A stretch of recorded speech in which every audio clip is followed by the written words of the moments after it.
Halo semuanya, selamat datang di Makotalk bersama saya Rehan Maritra. Di masa pandemi sekarang, tentu wajar kalau muncul rasa takut kalau harus pergi keluar, apalagi kalau harus keluar ke klinik ataupun ke rumah sakit. Banyak di antara kita yang mungkin sebelumnya rutin datang ke dokter gigi, sekarang malah menghindarinya. Gimana caranya agar kita bisa tetap aman saat berkunjung ke dokter gigi, dan apa saja yang harus kita ketahui sebelum kita mulai periksa gigi? Untuk membantu menjawab, di kesempatan kali ini saya sudah mengundang teman lama saya, Dio Adinugra, seorang koas kedokteran gigi Universitas Padjadjaran, bersama kedua orang tuanya, Dr. Endah Mardiati, spesialis ortodonti, dan juga Dr. Ira Komara, spesialis periodonti, yang juga merupakan staf pengajar Fakultas Kedokteran Gigi Universitas Padjadjaran. Simak terus dan semoga bermanfaat.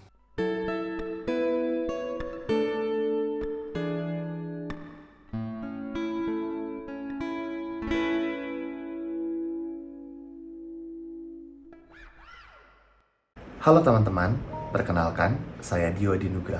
Saya adalah mahasiswa koas kedokteran gigi Universitas Padjadjaran yang juga adalah teman lama dari pemilik channel ini, Rehan Maditra. Sebagai calon tenaga medis dan sebagai teman, saya dan Rehan sering sekali berdiskusi tentang pandemi yang sedang melanda dunia saat ini, yaitu pandemi penyakit COVID-19.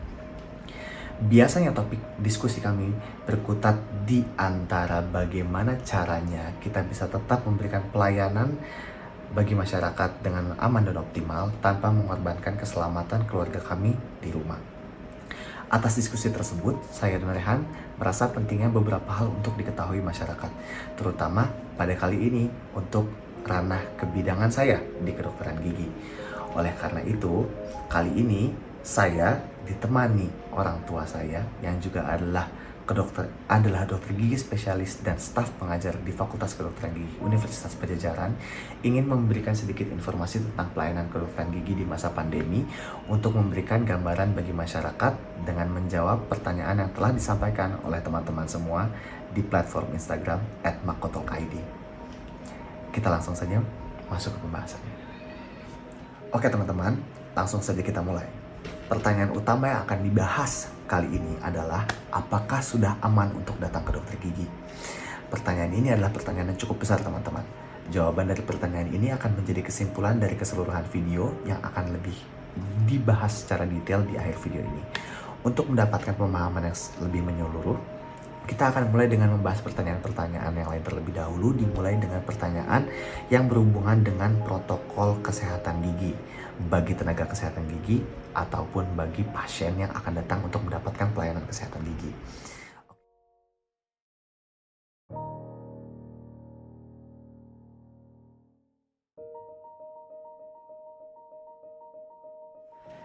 Nah, teman-teman, sekarang saya akan mencoba menjawab pertanyaan-pertanyaan yang baru saja ditampilkan, terutama tentang bagaimana caranya mendapatkan pelayanan kesehatan gigi di masa pandemi ini. Untuk mendapatkan pelayanan kesehatan gigi, prosedurnya bisa dikelompokkan kira-kira menjadi dua tahap. Yang pertama adalah tahap konsultasi jarak jauh yang disebut dengan teledentistry. Dapat dilakukan melalui aplikasi-aplikasi kesehatan yang sekarang sudah banyak beredar. Nah, bagi teman-teman yang sudah pernah dirawat oleh dokter gigi atau punya dokter gigi yang memang sedang merawat keadaan di rongga mulut teman-teman, bisa langsung kontak via telepon dengan dokter giginya atau dengan stafnya, atau mungkin melalui aplikasi-aplikasi komunikasi.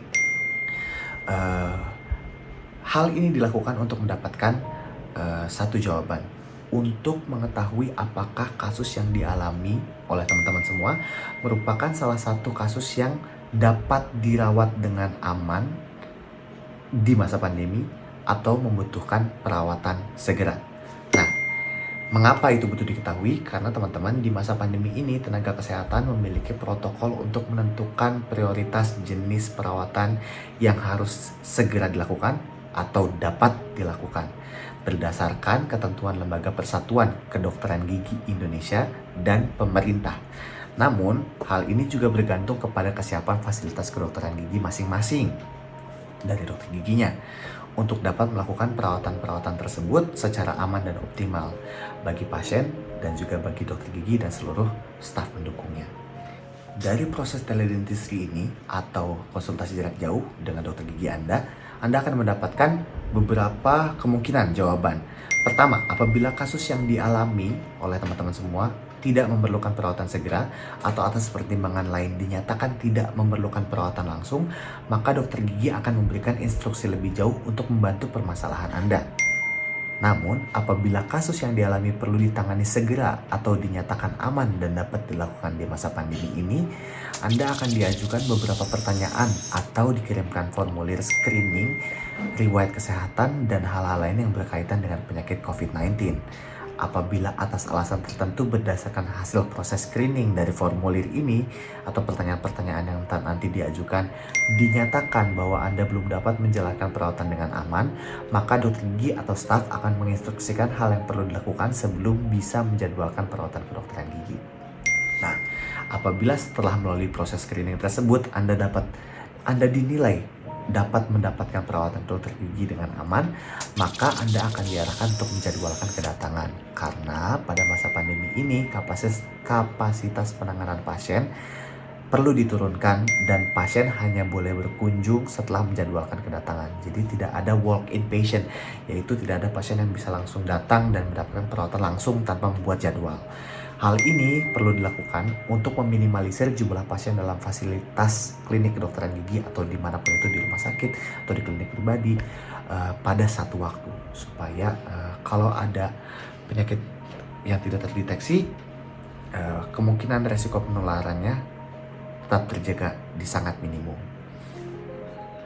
Setelah melakukan tahap teledentistry atau konsultasi jarak jauh, tahap berikutnya adalah tahap kedatangan di rumah sakit, klinik kedokteran gigi, atau tempat praktek pribadi dokter gigi Anda.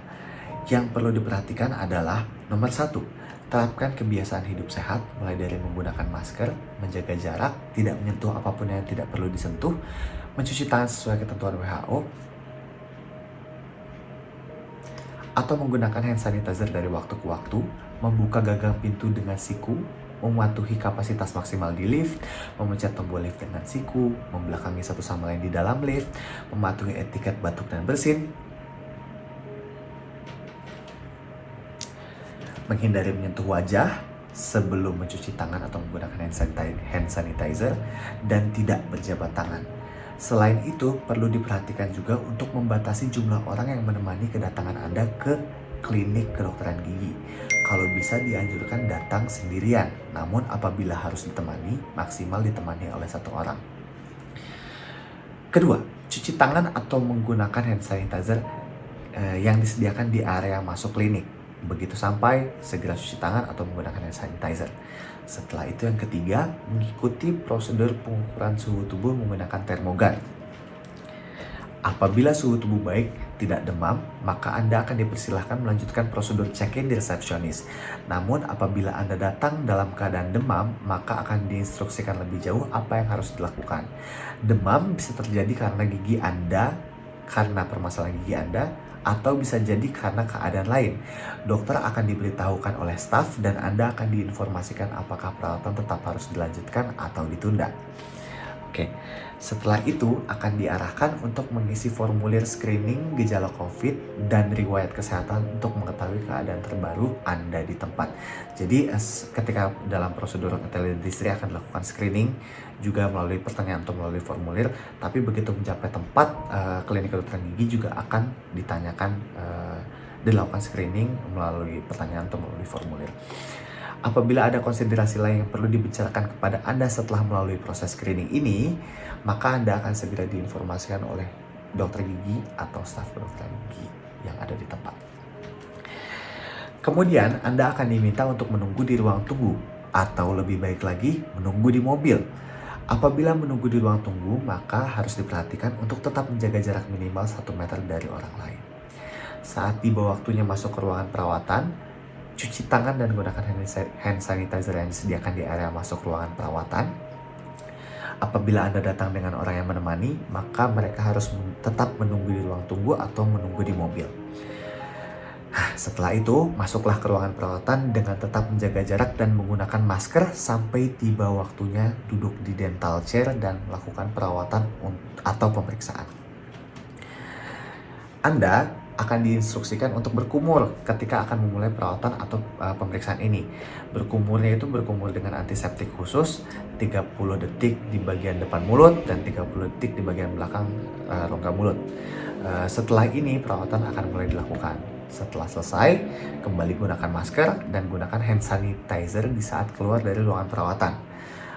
Selesaikan administrasi, setelah itu kembali gunakan hand sanitizer, lalu Anda dapat pulang.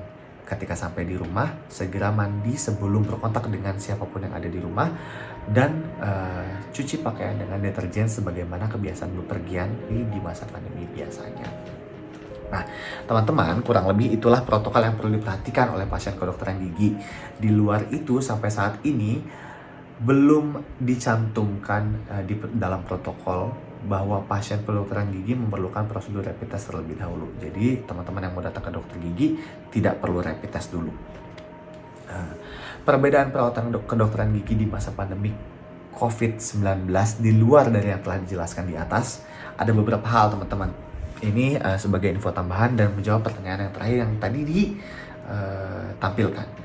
1. Di masa pandemi ini, dokter gigi dan staf akan memakai alat pelindung diri bergantung pada kasus yang dikerjakan atau peran dari masing-masing staf. Alat pelindung diri yang digunakan adalah alat pelindung diri level 2 atau level 3. Pakaian dan alat pelindung diri ini akan diganti setiap pergantian pasien untuk dokter gigi dan suster. Seperti yang telah banyak dibahas dan dipublikasikan selama masa pandemi ini, penularan penyakit COVID-19 adalah dengan cairan tubuh, splatter, droplet, atau aerosol, yaitu butiran cairan tubuh kecil dari saluran pernafasan atau rongga mulut penderita. Dalam perawatan gigi, banyak sekali kegiatan yang menggunakan alat yang menghasilkan aerosol dari mulut pasien, sehingga aerosolnya berterbangan. Nah, alat-alat ini diantara lain adalah bore, ultrasonic scaler, alat untuk scaling, dan air and water searing. Penggunaan alat-alat ini akan dikurangi sebisa mungkin atau tetap digunakan apabila harus digunakan dengan bantuan alat tertentu untuk meminimalisir area yang terpapar aerosol yang dihasilkan alat-alat tersebut. Caranya beragam, dari menggunakan rubber dam, gambar yang akan ditampilkan sekarang, atau menggunakan extra oral suction yang gambar akan ditampilkan sekarang. Extra oral suction ini berfungsi untuk menyedot aerosol-aerosol yang dihasilkan dengan penggunaan alat-alat tersebut. Ketiga, terdapat usaha yang dilakukan dokter gigi dan manajerial bangunan untuk mengoptimalkan ventilasi dan sirkulasi udara, mulai dari mengoptimalkan sistem ventilasi bangunan sampai penggunaan mesin air purifier khusus. Banyak cara yang dianjurkan untuk menjaga kualitas udara area klinik kedokteran gigi untuk meminimalisir paparan aerosol. Yang keempat, perbedaannya adalah ruangan perawatan yang akan disterilisasi setiap kali pergantian pasien. Sterilisasi ruangan ini beragam tekniknya, mulai menggunakan dari spray disinfektan yang akan disemprotkan seluruh permukaan ruangan. Terus bisa jadi juga menggunakan fogging disinfektan, disinfektan yang diuapkan, kira-kira seperti itu untuk mensterilisasi seluruh permukaan ruangan, sampai penggunaan sinar UVC. Hal ini memakan waktu dan menjadi salah satu alasan mengapa kapasitas penanganan pasien perlu diturunkan. Begitu kira-kira, teman-teman. Lumayan banyak ya perubahannya. Namun seluruh protokol yang dijalankan saat ini dan ditentukan oleh Persatuan Dokter Gigi Indonesia dan pemerintah adalah bagian untuk bagaimana caranya kita semua bisa memberikan pelayanan yang optimal dan aman, tidak hanya untuk pasien tapi untuk seluruh staf kedokteran gigi dan dokter giginya. Dari semua hal yang dijelaskan di atas, tidak hanya dikutip dari protokol kesehatan gigi yang dikeluarkan oleh Persatuan Dokter Gigi Indonesia, tapi juga dari beberapa sumber lain yang sangat terpercaya seperti CDC. Teman-teman, tadi kita sudah beres membahas tentang kelompok pertanyaan yang berhubungan dengan protokol kesehatan gigi dan bagaimana caranya mendapatkan pelayanan kesehatan gigi di era pandemi.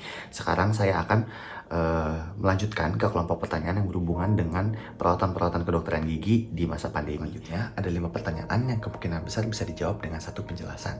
Pertanyaan ini adalah nomor 1, dalam kondisi yang bagaimana yang dikatakan perlu datang ke dokter gigi sekarang. 2, kemarin sakit gigi sampai ngilu dan pusing, boleh diperiksa nggak sih? Ketiga, bagaimana kalau keadaan gigi yang berlubang dan harus segera dicabut karena bikin ngilu banget?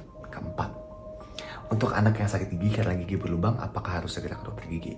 5, bagaimana kalau mau mencabut gigi? Oke, teman-teman, sebetulnya dengan dikeluarkannya revisi terakhir dari protokol untuk tenaga kesehatan gigi dari Persatuan Dokter Gigi Indonesia, tenaga kesehatan gigi itu sudah bisa melakukan banyak sekali perawatan kedokteran gigi dengan optimal dan aman kalau protokolnya bisa terpenuhi.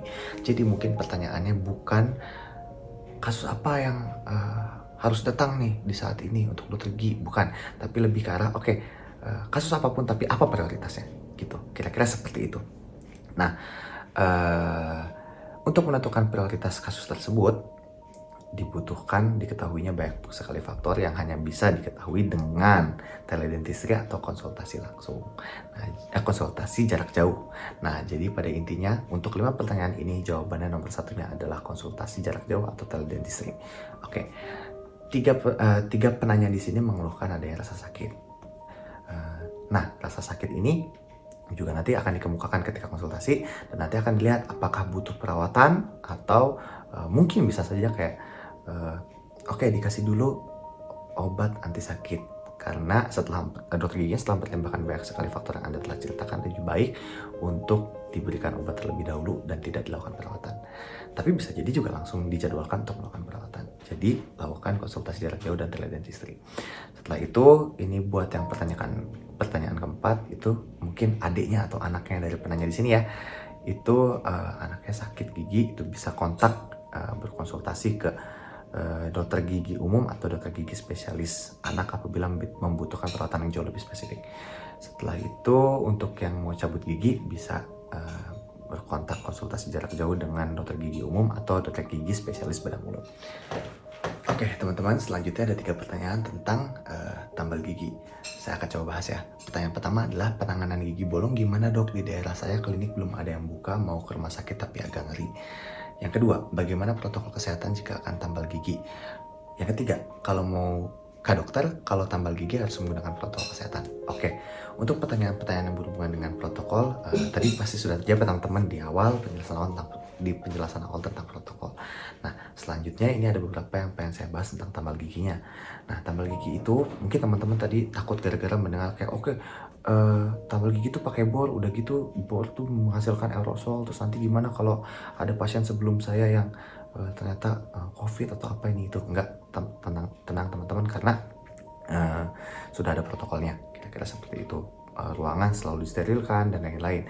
Dan untuk proses tambal giginya sendiri pun ada metode yang gimana caranya bisa tidak menggunakan bor gitu. Tapi kalau memang harus menggunakan bor, pasti dokternya sudah memperhitungkan gimana caranya menggunakan misalnya metode atau alat-alat tambahan yang akan membuat prosesnya menjadi aman. Kira-kira seperti itu. Kalau misalnya ke rumah sakit masih agak ngeri, tenang aja teman-teman. Kalau misalnya rumah sakitnya buka, kemungkinan besar sudah memenuhi protokol. Jadi seharusnya tidak ada yang butuh ditakutkan. Kira-kira seperti itu. Oke, dilanjutkan ya teman-teman. Ada 2 pertanyaan yang kemungkinan besar tentang estetik. Ini masih kemungkinan karena yang satunya informasi akurat. Nomor 1 pertanyaannya adalah untuk perawatan estetika apakah bisa diterima oleh dokter gigi saat ini? Oke, yang kedua, sudah 3 bulan 2 gigi depan saya patah akibat kecelakaan. Apa yang harus saya lakukan untuk perawatan sementara? Pertanyaan kedua ini saya asumsikan sebagai pertanyaan estetik. Kenapa? Karena sudah 3 bulan didiamkan, kemungkinan besar tidak ada rasa sakit. Jadi mungkin patahnya cuma sedikit dan masalahnya hanya estetik. Untuk perawatan estetika ini bisa kok sekarang kemungkinan besar sudah ada yang kemungkinan besar bisa dilakukan, kira-kira seperti itu. Cuma ya pertama tetap lakukan teledentistry dan konsultasi secara jarak jauh untuk melihat dan menentukan prioritas. Apakah harus dilakukan saat ini atau lebih baik ditunda atau apapun itu nanti jawabannya. Kira-kira seperti itu. Nah, untuk teman kita yang giginya patah di sini bisa menjaga kebersihan gigi dan mulutnya dengan sebaik mungkin untuk sementara, tapi segera berteledentistry atau melakukan konsultasi jarak jauh karena tergantung dengan keadaan patah giginya, mau patah cuma sedikit sampai atau patahnya sampai ke saraf atau mungkin retak sampai ke akar, itu penanganannya akan berbeda sekali. Dan kita di sini masih agak kurang informasi, jadi segera lakukan teledentistry atau konsultasi jarak jauh dengan dokternya ya. Yang terakhir ini adalah lebih ke arah pernyataan dibandingkan pertanyaan. Ada yang mengirimkan kalimat ini ke Instagram @makotokid, di tempatku RSUD ditutup poli giginya. Ya betul teman-teman, masih banyak sekali poli gigi, tempat praktek dokter gigi pribadi, terus klinik kedokteran gigi yang masih tutup karena mempersiapkan protokol sesuai dengan apa yang terakhir kali dikeluarkan oleh Persatuan Dokter Gigi Indonesia bukan hal yang mudah teman-teman, butuh banyak sekali persiapannya, butuh banyak tenaga, waktu, dan resource. Jadi mohon dimaklumi apabila masih ada penyedia pelayanan kesehatan kedokteran gigi yang masih ditutup sampai saat ini. Kira-kira seperti itu teman-teman. Itu semua untuk kelompok pertanyaan yang mengenai perawatan kedokteran gigi.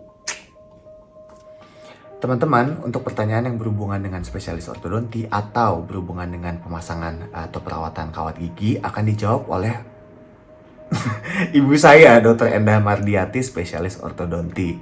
Nah, welcome to Makoto YouTube channel Dr. Endah Mardiati.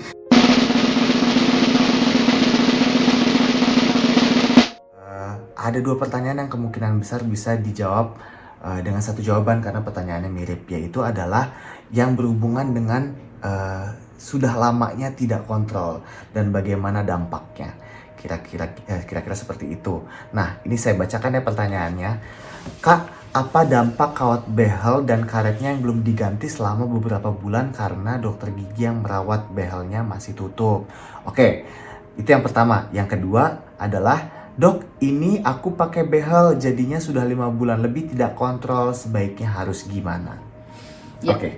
Terima kasih. Silakan dijawab. Ya, memang kondisi pandemi ini mempengaruhi segala aspek. Salah satunya adalah aspek perawatan ortodonti. Nah, berdasarkan pengalaman kemarin-kemarin, keluhan dari para pasien itu biasanya adalah banyaknya karet yang lepas o-ring. Ya, satu. Kemudian ada bracket atau tube yang lepas. Nah, kemudian juga kawat yang menusuk-nusuk ya, karena memang harusnya kontrol 1 bulan sekali atau 6 minggu sekali, tetapi ini sudah 4-5 bulan. Sehingga hal yang sering terjadi yaitu tadi karet-karet banyak yang lepas. Kalau cuma 1-2 atau 3 yang lepas itu tidak masalah, tetapi kalau banyak yang lepas sebaiknya cepat berkonsultasi kepada dokter yang merawat, kemudian untuk mendapat arahan bagaimana sebaiknya. Demikian juga untuk bracket-bracket yang lepas atau alat bracket itu yang nempel ya, kemudian tube-nya atau kawatnya menusuk, itu juga sebaiknya cepat hubungi dokter spesialis orto yang tentu yang merawat adik-adik tadi, menanyakan bagaimana penanganan yang sebaiknya.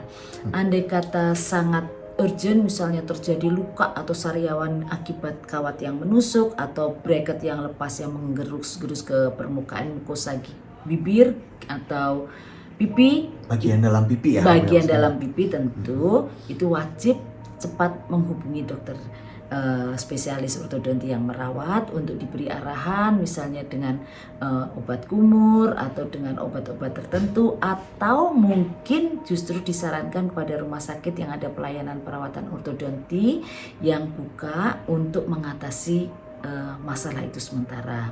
Hanya titip pesan saja, kalau belum dokter spesialis ortodontinya belum mulai merawat, hati-hati cara makannya, jangan makan yang keras, liat dan sebagainya supaya tidak menyebabkan bracket lepas. Kemudian menjaga kebersihan gigi dengan menyikat gigi itu mutlak sekali, karena di sekitar karet yang warna-warni itu mudah sekali terjadi penumpukan plak sehingga akan tampak kotor.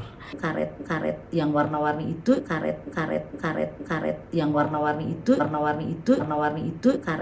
Karet warna-warni itu disulap menjadi gelang bermacam jenis dan warna oleh Elastics. Ayo dukung campaign Elastics, brand aksesoris sustainable untuk Bu. untuk menggalang dana bagi mahasiswa koas kedokteran gigi Unpad untuk membeli kelengkapan APD sehingga bisa memberikan pelayanan aman bagi masyarakat. Klik link di bawah. Klik link di bawah atau langsung follow Instagram @e_lastix untuk mengetahui infonya lebih lanjut. Oke, kita lanjutkan ya. Semoga cepat selesai pandemiknya sehingga kita bisa kontrol kepada dokter spesialis orto yang merawatnya secara rutin. Oke. Terima kasih. Ada satu pertanyaan yang kemungkinan masih bisa sedikit lebih dijelaskan lagi, Bu. Apa Itu adalah pertanyaan yang berhubungan dengan dampak ke pergerakan giginya. Kira-kira dengan 4-5 bulan ini tidak kontrol, apakah akan ada dampak ke mekanika pergerakan giginya atau sistem pergerakan giginya? Ya, seandainya kawat tadi masih terikat bagus dengan o-ring yang bagus sesuai dengan perencanaan perawatan yang dilakukan oleh spesialis ortodonti, insya Allah tidak akan apa-apa. Tetapi ada beberapa pergerakan gigi yang memang harus dipantau secara ketat. Nah itu, jadi makanya tidak ada salahnya. Dampaknya sih pasti ada ya. Apalagi kalau bracket-bracket tadi lepas atau o-ringnya banyak yang lepas, maka dari itu jikalau memang ada perubahan yang keluar dari tahu ya, misalnya ada giginya makin ke kiri atau makin ke kanan atau makin masuk ke dalam, tolong secepatnya hubungi spesialis ortodonti yang merawat ya, karena dampaknya itu sangat bergantung dari kasus yang dirawatnya. Oke. Nah, cuma memang untuk di masa ini banyak dokter gigi yang masih memutuskan untuk tidak membuka kliniknya atas alasan-alasan tertentu, sebagaimana yang tadi telah saya jelaskan di awal. Apakah mungkin sedang mempersiapkan kliniknya untuk bisa memenuhi protokol yang telah ditentukan, atau misalnya mungkin pilihan pribadi, karena kita semua juga manusia. Bisa jadi dokternya memilih untuk dalam beberapa waktu ini tidak melakukan praktik kedokteran gigi dulu karena misalnya memiliki penyakit bawaan, yang berarti apabila sampai terpapar penyakit terutama COVID-19 resikonya akan sangat berbahaya, betul. Jadi kira-kira seperti itu. Jadi kita akan langsung aja sepertinya melanjutkan ke pertanyaan berikutnya ya. Oke, Dok. Kak, pasang behel di mana di masa pandemik ini, bisa nggak? Oke, untuk kegiatan pasang behel kira-kira bisa atau enggak? Langsung dijawab aja langsung sama Dokter Endah ya. Iya. Oke. Terima kasih. Tentu bisa atau tidaknya hubungi ortodontis di mana adik atau anak Anda tinggal ya. Karena di bulan-bulan ini sudah ada beberapa ortodontis yang sudah membuka praktek, tetapi dengan mengikuti protokol ketat yang telah ditentukan baik oleh pemerintah atau Persatuan Dokter Gigi Indonesia ya. Jadi apakah itu memakai APD level 2 atau APD level 3 ya. Silahkan mencari spesialis ortodonti yang sudah membuka prakteknya di masa-masa ini. Kalau mengenai urutan pasang prosedurnya, saya rasa ortodontislah yang akan menjelaskannya. Gitu. Dan ya? Mungkin ini ya, mungkin ya untuk mengatur janji dulu dan berkonsultasi via telepon terlebih dahulu, untuk barangkali ada dokter-dokter yang sekarang sudah menerima untuk memasang behel lagi, atau masih fokus untuk antrian ini ya Bu ya, antrian pasien selama kontrol selama kemarin mungkin sempat jeda tidak melakukan praktek. Kira-kira seperti itu. Iya, betul. Oke teman-teman, kita akan melanjutkan ke kelompok pertanyaan berikutnya. Nah, kelompok pertanyaan berikutnya ini adalah kelompok pertanyaan yang berhubungan dengan spesialis kedokteran gigi periodonti.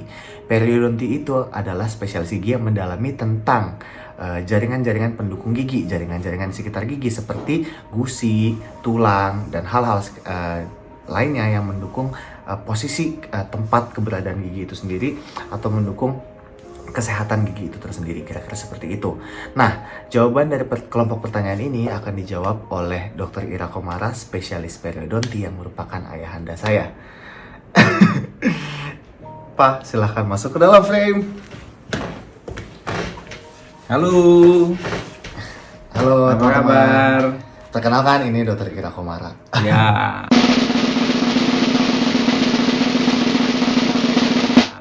Nah, teman-teman, ini ada beberapa pertanyaan yang akan dibahas dan dijawab oleh Dr. Ira Komara. Dua pertanyaan pertama bisa dijawab kemungkinan dengan satu jawaban karena pertanyaannya mirip.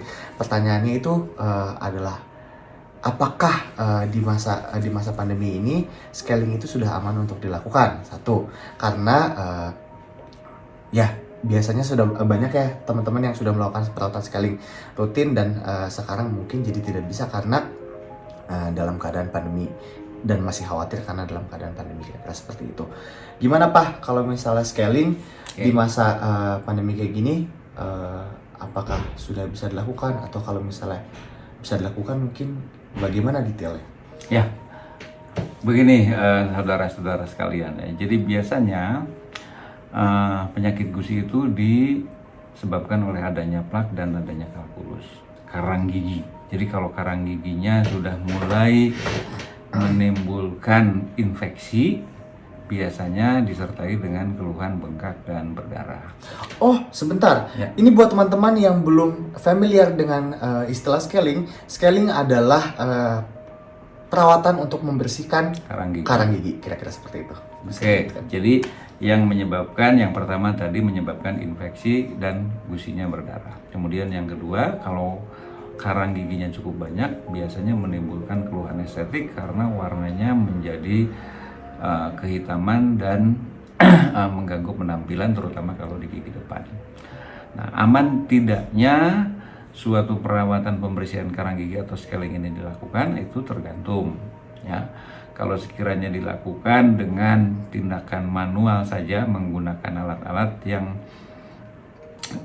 tanpa bantuan alat lain, biasanya relatif aman karena tidak menimbulkan aerosol. Nah, oke. Gitu. Scaling manual itu scaling yang menggunakan alat manual ya, jadi tidak pakai mesin gitu ya Pak ya? Iya, Kan tidak pakai mesin. Kalau mungkin teman-teman pernah scaling, ada kemungkinan sebagian besar sekarang proses scaling sudah menggunakan sebuah alat yang bergetar gitu, Ya. untuk dengan mudah, dengan cepat membersihkan karang gigi. Nah, versi yang manual ini adalah masih menggunakan kekuatan tangan. Kira-kira seperti itu. Dan hasil aerosol ya Pak ya, aerosol yang dihasilkan lebih sedikit, betul ya? Hampir tidak ada menimbulkan aerosol. Jadi yang manual itu relatif aman karena tidak menimbulkan aerosol. Jadi kalau dilakukan dengan menggunakan alat bantu yang modern yang sekarang ini hampir digunakan oleh seluruh dokter gigi, itu bisa menimbulkan percikan mikro dari salivanya yang kalau adalah air ludah. Air ludah. Kalau misalnya memang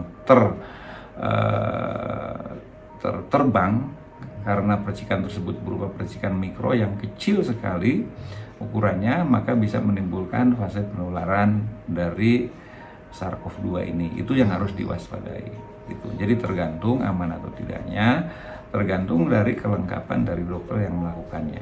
Kalau memakai alat bantu ultrasonic skiller ini bisa aman apabila menggunakan alat tertentu yang bisa menghisap aerosol tersebut yang dihasilkan. Gitu kira-kira. Dan ultrasonic scaler ini adalah alat yang tadi kita jelaskan yang bergetar dan dapat melepaskan karang gigi dengan mudah dan lebih cepat. Nah, bisa juga tapi dilakukan dengan secara manual berarti manual. Nah, ketika memakai yang manual ini kemungkinan besar tidak menghasilkan aerosol dan tidak membutuhkan alat bantu lain, betul apa ya? Bantu lain sementara itu. Gitu kira-kira. Nah, di luar itu ada lagi pertanyaannya sih sebenarnya ke arah kapan sih kira-kira dibutuhkan, keadaan seperti apa yang kira-kira dibutuhkan scaling segera? Karena di masa pandemi ini kan pasti masih ada beberapa kasus yang harus diprioritaskan, betul. Nah, ketika penumpukan karang gigi seperti apa yang sudah harus segera dilakukan scaling, kira-kira seperti itu Pak? Ya, baik. Jadi kira-kira kasus-kasus karang gigi yang cukup banyak dan menimbulkan keluhan tertentu yang harus segera ditangani adalah yang apabila pada kasus yang Anda alami mengalami gusinya berdarah terus-menerus, sulit berhenti. Kemudian menimbulkan rasa sakit yang mengganggu pada saat diam ataupun pada saat digunakan giginya pada saat mengunyah atau makan. Gitu. Kemudian juga menimbulkan kegoyangan gigi sehingga pada saat mengunyah juga mengganggu fungsi pengunyahannya. Kemudian yang ketiga mungkin malah nanti giginya malah bisa lepas sendiri karena goyang. Pada kasus yang parah sekali ya. Pada kasus yang parah sekali. Jadi mungkin itu yang perlu segera mendapatkan perawatan dari dokternya. Gitu. Oke. Sebetulnya ada pertanyaan lagi yang masih berkaitan dengan penyakit gusi ini sebetulnya. Nah, salah satu teman kita bertanya, ini Kak dokter, gigi saya ini, gusi saya ini sempat bengkak dan sempat sembuh, kemudian bengkak lagi, kemudian sembuh lagi, tapi giginya tidak terasa sakit. Dan gusinya pun tidak dijelaskan oleh teman yang bertanya ini apakah terasa sakit atau tidak. Nah, pada masa pandemi ini gimana ya? Ini sarannya gimana? Apa saya harus langsung datang ke dokter gigi atau gimana? Ya, oke, baik. Jadi pada dasarnya memang penyakit gusi yang ditimbulkan oleh plak dan karang gigi itu tidak menimbulkan keluhan kesakitan yang amat sangat. Jadi bisa terasa gusinya ngilu, kemudian bengkak, kemudian hilang kembali. Gitu. Jadi untuk kasus-kasus seperti itu boleh dikatakan sebagai kasus yang ringan. Mungkin belum perlu secara darurat melakukan perawatan. Tetapi ada baiknya berkonsultasi lewat telemedicine dengan dokter yang kompeten supaya nanti Anda mendapatkan penjelasan sebagaimana mestinya sehingga nanti Anda bisa menentukan sikap atas saran dari dokter yang diajak konsultasi tersebut. Kira-kira begitu. Oke, berarti nanti setelah telemedicine akan terjawab pertanyaan apakah harus segera ditangani atau tidak. Betul. Kira-kira seperti itu. Ada kata terakhir penutup mungkin dari Bapak? Ya, saya kira selama pandemi ini Anda harus menjaga kesehatan gigi dan mulut Anda secara baik, menyikat gigi teliti dan bersih setiap habis makan dan sebelum tidur, ya, terutama sarapan dan sebelum tidur maksud saya. Kemudian juga jaga diri baik-baik, jangan sampai terpapar. Ikuti protokol dari pemerintah supaya segera pandemi ini bisa segera berakhir. Ya, karena tanggung jawabnya adalah tanggung jawab bersama, betul? Oke, tanggung jawab semua masyarakat Indonesia. Oke. Terima kasih Dokter Ira. Sama-sama. Oke. Salam sehat. Teman-teman, kita sudah sampai di penghujung video ini. Kita telah membahas beberapa kelompok pertanyaan yang berhubungan dengan pelayanan kedokteran gigi di masa pandemi. Namun, masih ada satu pertanyaan yang belum terjawab. Pertanyaan paling awal. Pertanyaan paling utama, yaitu apakah sudah aman bagi kita semua untuk datang ke dokter gigi saat ini? Sebagaimana yang telah teman-teman simak, bahwa Persatuan Dokter Gigi Indonesia dan pemerintah telah mengeluarkan protokol-protokol dan terus merevisi protokol-protokol tersebut untuk memungkinkan tenaga kesehatan gigi bisa memberikan pelayanan bagi masyarakat dengan optimal dan aman untuk saat ini. Namun, resiko penularan dan resiko tertular pada masa pandemi ini selama masih berlangsung tidak akan pernah menghilang. Karena itu, untuk menutup video ini, saya ingin menyemangati teman-teman untuk tetap melakukan apa yang telah dianjurkan dan diatur oleh pemerintah supaya pandemi ini cepat berlalu. Di antaranya adalah bagi yang bisa tetap di rumah, kalau bisa bekerja dari rumah dan hanya keluar rumah untuk kepentingan yang sangat penting. Di luar itu tetap semangat lakukan gaya hidup sehat. Karena teman-teman, kita semua berdoa, kita semua akan bertemu di keadaan yang normal lagi, bukan keadaan new normal. Oke, teman-teman, semangat dan sampai bertemu di kesempatan lainnya. Moga-moga apa yang disampaikan kali ini bermanfaat buat teman-teman semua. Sampai bertemu. Terima kasih banyak Dio, Dr. Endah, dan Dr. Ira atas informasinya yang sangat penting. Mudah-mudahan video ini bisa menjadi referensi untuk teman-teman yang berencana periksa gigi di masa pandemi ini. Kalau kalian suka video ini, jangan lupa di like, share ke teman-teman dan keluarga kalian, dan jangan lupa untuk subscribe. Follow akun media sosial Makotalk ID untuk update terbaru. Sekian dan terima kasih.